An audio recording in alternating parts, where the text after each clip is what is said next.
대표성의 이 원리는요, 누룩 비유의 관점에서는 영적인 영향력이고요. 그리고 역사서의 표현에 의하면 그것은 본받아라고 하는 이 모방 행위의 이 법을 가지고 있는 겁니다. 여러분, 일본이 메이지 유신에 성공을 했습니다.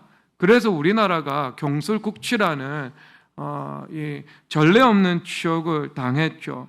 메이지 유신에서 성공할 수 있었던 그 배경에는요, 국가의 응축된 힘이라는 것이 있습니다.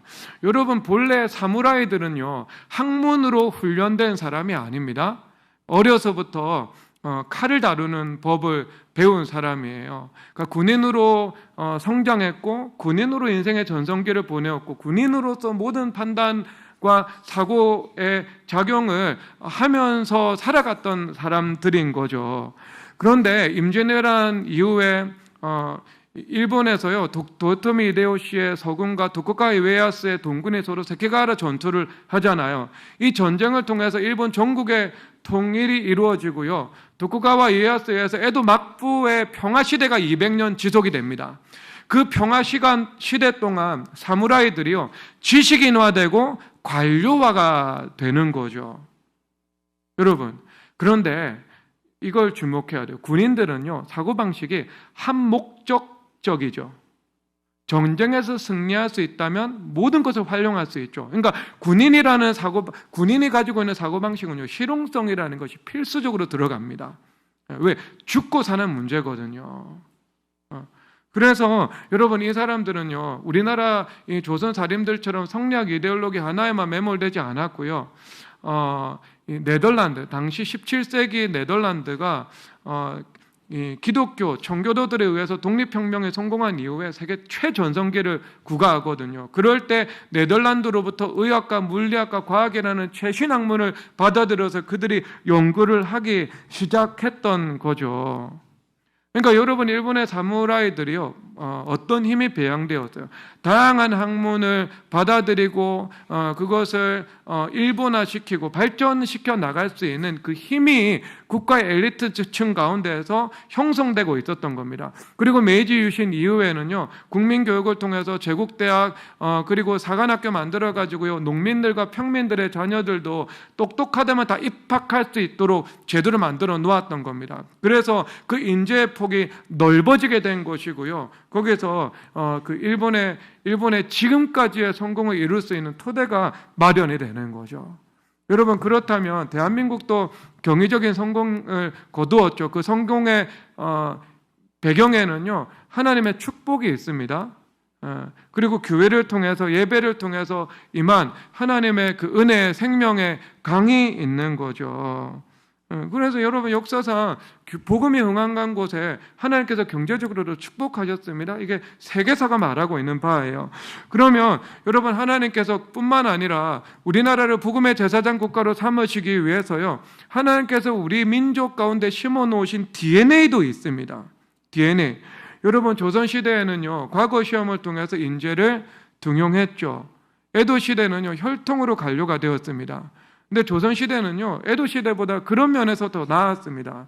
그래서 양인이라면 누구나 공부를 해서 과거에 합격해서 관료의 이 길에 진출할 수가 있었던 거죠.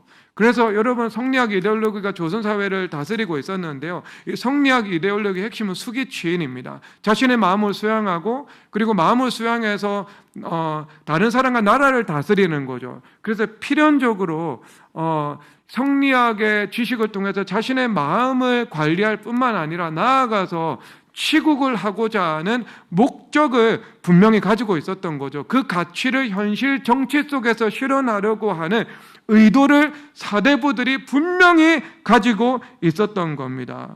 그래서 내적으로는 출세를 위한 것, 그리고 또 그들의 이데올로기에 의하면 성리학적 이상을 정치와 조선 현실 가운데 구현하고자 하는 거죠. 그래서 여러분, 조선시대 과거 시험은요, 책문이 있습니다. 이 책문은 조선의 왕이요, 현실 문제를 제시하고 그에 대한 대책을 묻거든요.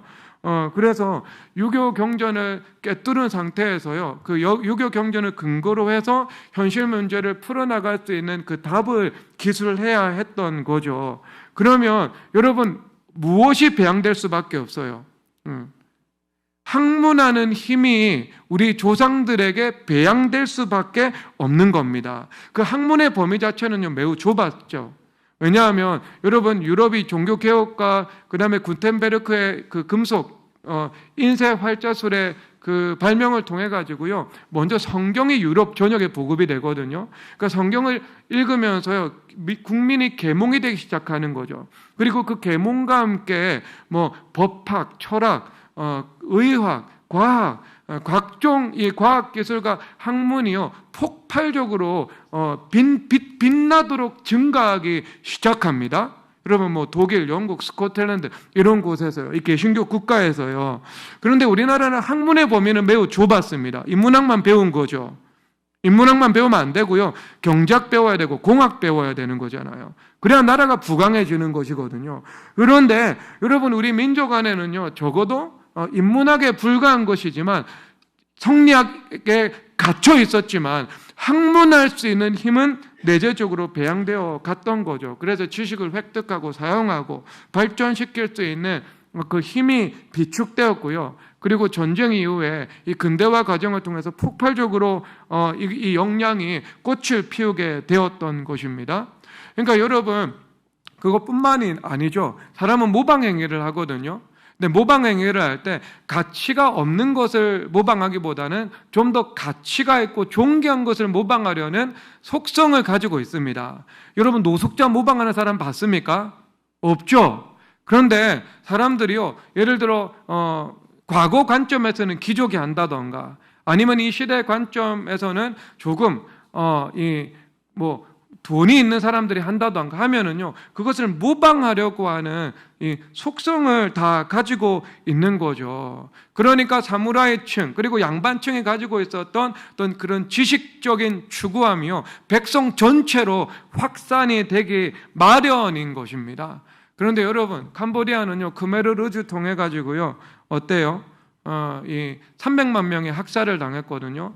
지식인, 교사, 의사, 안경 쓴 사람 까지 해서 종교인까지 해서요, 나라에서 모범이 될 수 있고 나라에서 영향력을 끼칠 수 있고 또 적어도 학문할 수 있는 힘과 지적인 소양을 갖추고 있는 그 인재층의 씨가 말라버린 거예요. 말라버린 거예요. 이게 여러분 태국하고 베트남하고도요 여기서 차이가 나는 거예요.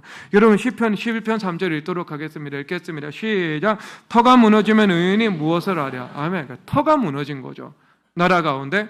그러면 여러분 이 문제를 해결하는 길은 우리가 뭐 부정적인 이야기만 할 수는 없으니까요, 무엇이에요? 캄보디아를 위해서 기도하고 축복하면 됩니다. 그래서 그 땅에 이 복음으로 감화를 받아야 돼요. 그래서 한 세대가 지나면은요, 하나님께서 그 광야 같은 땅에 하나님께서 꽃을 피우기 시작합니다. 이스라엘 말씀을 통해서 말씀하시잖아요. 황폐한 광야 가운데 성령 하나님의 기름 부음이 임하면 그 땅은 옥토가 된다. 이사야에서의 관점이거든요. 그러니까 그것밖에는요, 이 캄보디아를 혁신할 수 있는 길이 없다. 그런데 핵심적인 것은요, 실패 원인은 어디에 있는가? 바로 이 대표성의 원리가 무너진 데 있다. 이것을 우리가 깨달아야 되는 겁니다.